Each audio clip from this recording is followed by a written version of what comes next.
नमस्कार दोस्तों, एक बार फिर से स्वागत है आपका द मिस्ट्री चैनल में।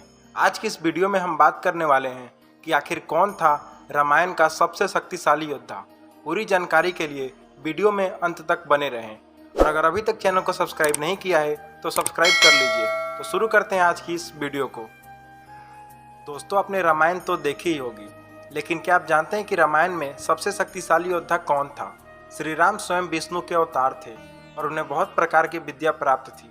विश्वामित्र के साथ जाते हुए उन्होंने तारका जैसी राक्षसनी को मारा। उनके आश्रम में जाकर मारीच, सुबाहु जैसे राक्षसों को पराजित किया और ये सब उन्होंने मात्र 12 वर्ष की उम्र में किया था। इतना ही नहीं, बल्कि 12 वर्ष की उम्र में उन्होंने शिव का धनुष भी तोड़ा था, जिसे महाप्रकर्मी लोग हिला तक नहीं पाए थे। फिर 25 वर्ष की आयु में उन्हें माता कैकेयी के 2 वर मांगने पर वनवास जाना पड़ा था, अपनी पत्नी सीता और अपने भाई लक्ष्मण के साथ। और अपने वनवास काल में श्री राम ने बहुत से संतों के पास जाकर दीक्षा ली थी। श्री राम के पास कोदंड नाम का धनुष था। इस धनुष की खासियत थी कि इसे निकला हुआ बाण अपने लक्ष्य को भेद कर ही वापस आता था।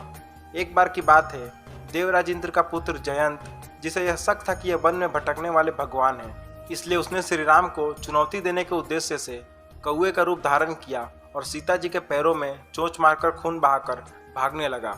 जब रक्त बह चला तो श्री राम ने जाना और धनुष पर तीर चढ़ाकर संधान किया।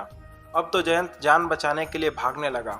वो अपना असली रूप धारकर पिता इंद्र के पास गया, लेकिन इंद्र ने उसे श्री राम का विरोधी मानकर उसे अपने पास नहीं रखा। तब उसके हृदय में निराशा से भय उत्पन्न हो गया और वह भय से भागता रहा, लेकिन किसी ने उसे शरण नहीं दी, क्योंकि राम के द्रोही को कौन शरण दे। जब नारद जी ने उसे भागते हुए देखा तब कहा, अब तो तुम्हें सिर्फ श्री राम प्रभु ही बचा सकते हैं, उनकी शरण में जाओ। श्री राम महाशक्तिशाली थे। उन्होंने अकेले खरदूषण के 14,000 सैनिक सहित उसका वध किया था। कुंभकर्ण, रावण सबका वध किया था। लेकिन उनसे भी ताकतवर योद्धा था रामायण में, जिसका नाम था मेघनाद, जिसे इंद्रजीत के नाम से भी जाना जाता था। बचपन में इसके रोने की आवाज़ बिजली के गरजने जैसी थी, जिसकी वजह से रावण ने इसका नाम मेघनाद रखा था। इंद्र को परास्त करने के बाद ब्रह्मा जी ने इसका नाम इंद्रजीत रख दिया।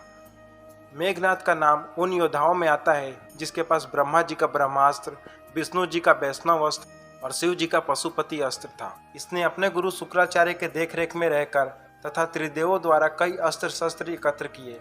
स्वर्ग में देवताओं को हराकर उनके अस्त्र पर भी अधिकार कर लिया था। 12 वर्ष की आयु होते होते इसने अपनी कुलदेवी निकुंबला के मंदिर में अपने गुरु से दीक्षा लेकर कई सिद्धियां प्राप्त कर ली थी। मेघनाद ने वैष्णव यज्ञ सफलतापूर्वक किया था। ऐसा भी कहा जाता है कि भगवान श्री विष्णु जी रावण पुत्र मेघनाद और सूर्य पुत्र कर्ण के अतिरिक्त आदिकाल से कोई ऐसा नहीं है जो वैष्णव यज्ञ पूर्ण कर पाया हो। इंद्रजीत अकेले श्री राम की सेना पर भारी था। उसने श्री राम और लक्ष्मण दोनों भाई को नागफांस में बांध दिया था।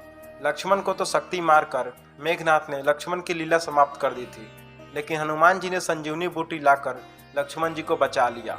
मेघनाद को ब्रह्मा जी से यह वरदान प्राप्त था, जब भी वह जरूरत पर माता निकुंबला का यज्ञ करेगा तो उसे एक रथ मिलेगा, और जब तक मेघनाद उस रथ पर सवार रहेगा उसे ना तो कोई परास्त कर पाएगा और ना ही उसे कोई मार सकेगा। लेकिन विभीषण के कहने पर लक्ष्मण जी ने उसका यज्ञ विध्वंस कर दिया और उसका अंत कर दिया था।